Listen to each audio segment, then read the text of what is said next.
தற்போதைய முக்கிய செய்தி.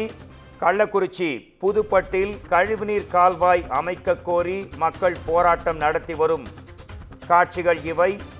கழிவுநீர் தேங்கி நிற்பதால் நோய் தொற்று பரவும் அபாயம் ஏற்பட்டுள்ளதாக கிராம மக்கள் புகார் தெரிவித்து இந்த போராட்டத்தை நடத்தி வருகின்றனர். ஊராட்சி நிர்வாகத்திடம் பலமுறை புகார்கள் அளித்தும் எந்த நடவடிக்கையும் எடுக்கப்படாத காரணத்தால் போராட்டக்காரர்கள் நடவடிக்கை தொடர்வதாகவும் அவர்கள் தெரிவிக்கின்றனர். இது குறித்து நமது குமுதம் செய்தியாளர் சிவபிரகாசம் தரும் தகவல்களை கேட்கலாம். சிவபிரகாசம், கள்ளக்குறிச்சியில் புதுப்பட்டில் கழிவுநீர் கால்வாய் அமைக்க கோரி போராட்டம் நடைபெற்றுக் கொண்டிருக்கிறது. அங்கு சாலை மறியலும் நடைபெறுகிறது. இது குறித்த கூடுதல் தகவல்கள் உங்களிடமிருந்து எதிர்பார்க்கிறோம். வணக்கம் மோகன்ராஜ்.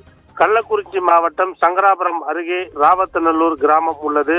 இந்த கிராமத்தில் 4வது வார்டு மற்றும் 5வது வார்டு பகுதிகளில் கடந்த பல நாட்களாகவே கழிவுநீர் தேங்கி நிற்பதாகவும், மேலும் அவ்வப்போது பெய்யக்கூடிய மழை நீருடன் கழிவுநீர் கலந்து நிற்பதாகவும் குற்றச்சாட்டு எழுந்தது. இந்த கழிவுநீர் அந்த பகுதியில் தேங்கி நிற்பதால் அப்பகுதி மக்களுக்கு நோய் தொற்று ஏற்படக்கூடிய ஒரு சூழல் ஏற்பட்டுள்ளது. மேலும் அப்பகுதியில் துர்நாற்றமும் வீசக்கூடிய ஒரு நிலை உள்ளது.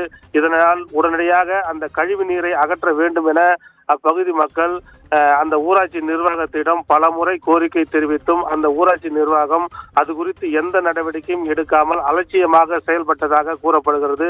இதனால் ஆத்திரமடைந்த ராவத்தநல்லூர் கிராம மக்கள் புதுப்பட்டிலிருந்து சங்கராபுரம் செல்லும் அரசு பேருந்தை சிறைபிடித்து தற்போது சாலை மறியல் போராட்டத்தில் ஈடுபட்டு வருகின்றனர்.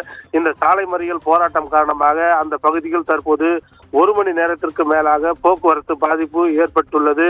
மேலும் இது குறித்து தகவல் அறிந்த போலீசார் அந்த இடத்திற்கு தற்போது விரைந்து வந்து அந்த பகுதியில் தேங்கி நிற்கக்கூடிய கழிவு நீரை அகற்றம் செய்துவிட்டு, மேலும் மழை காலங்களில் கழிவுநீர் அங்கு தேங்கி நிற்காத வகையில் வாய்க்கால்கள் சரி செய்து உரிய நடவடிக்கை எடுக்கப்படும் என உறுதி அளித்ததன் பேரில் தற்போது அந்த போராட்டத்தில் ஈடுபடுபவர்கள் கலைந்து செல்லக்கூடிய ஒரு நிலை ஏற்பட்டுள்ளது.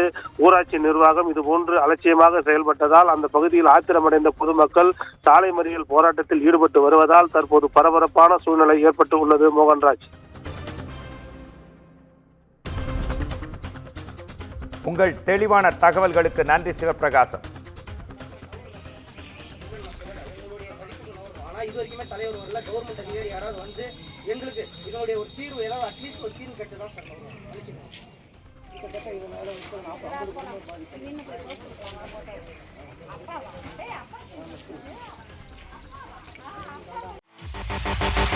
40-50